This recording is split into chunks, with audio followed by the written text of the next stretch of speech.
যুদ্ধের উত্তাপের মধ্যেই কাতারে রুশ যুদ্ধজাহাজ কাকতালীয় নাকি নতুন কোনো সংঘাতের সংকেত।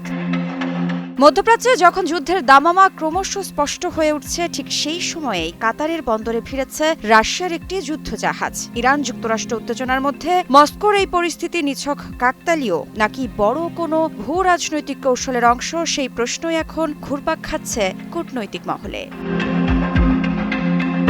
ইরানকে ঘিরে যুক্তরাষ্ট্র ও ইসরায়েলের সামরিক প্রস্তুতির খবর যখন একের পর এক সামনে আসছে, তখন রাশিয়ার যুদ্ধজাহাজের কাতারে নোঙর ফেলা স্বাভাবিকভাবেই পশ্চিমা বিশ্লেষকদের দৃষ্টি কেড়েছে। বিশেষ করে এমন এক সময়ে যখন মার্কিন প্রেসিডেন্ট ডোনাল্ড ট্রাম্প যে কোনো মুহূর্তে ইরানের বিরুদ্ধে হামলার সিদ্ধান্ত নিতে পারেন, এমন আশঙ্কা প্রকাশ করছেন আন্তর্জাতিক নিরাপত্তা বিশ্লেষকরা। ইরানের বিরুদ্ধে যুক্তরাষ্ট্রের হুমকির রাজনীতির কড়া সমালোচনা করেছে রাশিয়া। একই সঙ্গে উত্তেজনা কমাতে মধ্যস্থতাকারীর ভূমিকায় অবতীর্ণ হয়েছেন রুশ প্রেসিডেন্ট ভ্লাদিমির পুতিন। তবে প্রশ্ন উঠছে, এই কূটনৈতিক তৎপরতার আড়ালে কি মধ্যপ্রাচ্যে যুক্তরাষ্ট্রের প্রভাব বলয় দুর্বল করার কোনো দীর্ঘমেয়াদী পরিকল্পনা বাস্তবায়ন করছে মস্কো? দীর্ঘদিন ধরে ইরানের সঙ্গে ঘনিষ্ঠ সম্পর্ক বজায় রেখে চলেছে রাশিয়া ইউক্রেন যুদ্ধ শুরুর পর সেই সম্পর্ক আরও গভীর হয়েছে। ইউক্রেন যুদ্ধে রাশিয়াকে আত্মঘাতী ড্রোন সরবরাহ করেছে ইরান। অন্যদিকে নিষেধাজ্ঞা উপেক্ষা করে ইরানি জ্বালানি তেল কিনেছে মস্কো। বিশ্লেষকদের মতে এটি কেবল পারস্পরিক স্বার্থের সম্পর্ক নয়, বরং এটি কৌশলগত জোটে রূপ নিচ্ছে। এই প্রেক্ষাপটে ইরানের বিরুদ্ধে যুক্তরাষ্ট্র ও ইসরায়েলের সম্ভাব্য সামরিক অভিযানের পরিকল্পনা রাশিয়ার জন্য সরাসরি উদ্বেগের বিষয়। ইরানের সাম্প্রতিক সরকার বিরোধী আন্দোলনে মার্কিন প্রেসিডেন্ট ডোনাল্ড ট্রাম্পের প্রকাশ্য মন্তব্য এবং সর্বোচ্চ ধর্মীয় নেতা আয়াতুল্লাহ আলী খামেনিকে উৎখাতের হুমকি পরিস্থিতিকে আরও জটিল করে তুলেছে।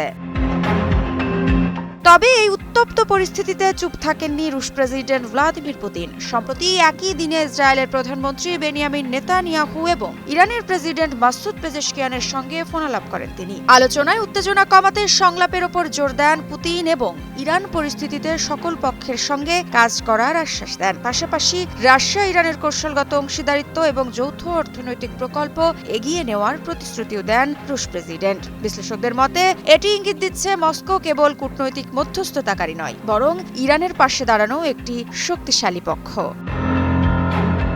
এমন উত্তেজনার মধ্যেই কাতারের রাজধানী দোহার হামাদ বন্দরে শুরু হয়েছে 4 দিনব্যাপী আন্তর্জাতিক সামুদ্রিক প্রতিরক্ষা প্রদর্শনী ও সম্মেলন। 19 জানুয়ারি থেকে 22 জানুয়ারি পর্যন্ত চলা এই আয়োজনে অংশ নিয়েছে রাশিয়া, সৌদি আরব, ফ্রান্স ও কুয়েত সহ 8টি দেশের যুদ্ধজাহাজ। বিষয়টি নিশ্চিত করেছে কাতার নিউজ এজেন্সি। তবে এই সম্মেলনে পশ্চিমাদের বিশেষ নজর কেড়েছে রাশিয়ার উপস্থিতি। বিশ্লেষকদের ধারণা, উপসাগরীয় ধনী দেশগুলোর সঙ্গে সামরিক সম্পর্ক জোরদার করাই রাশিয়ার মূল লক্ষ্য। এর মাধ্যমে জ্বালানি তেল উৎপাদনকারী দেশগুলোর কাছে সমরাস্ত্র রপ্তানি বাড়াতে চায় মস্কো।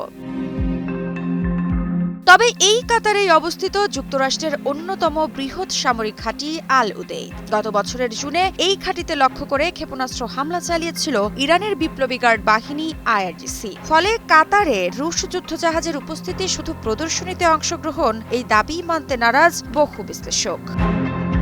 সব মিলিয়ে প্রশ্ন থেকেই যাচ্ছে, মধ্যপ্রাচ্যে যখন যুদ্ধের মেঘ ঘনিয়ে আসছে, তখন কাতারে রাশিয়ার যুদ্ধজাহাজ কি নিছক কূটনৈতিক সৌজন্য, নাকি যুক্তরাষ্ট্রের প্রভাব বলয়ের ভেতরে প্রবেশ করে নতুন শক্তির বার্তা দেওয়ার স্পষ্ট ইঙ্গিত? মৃত্তিকা সিনহা বিশ্বাস, নিউজ 24।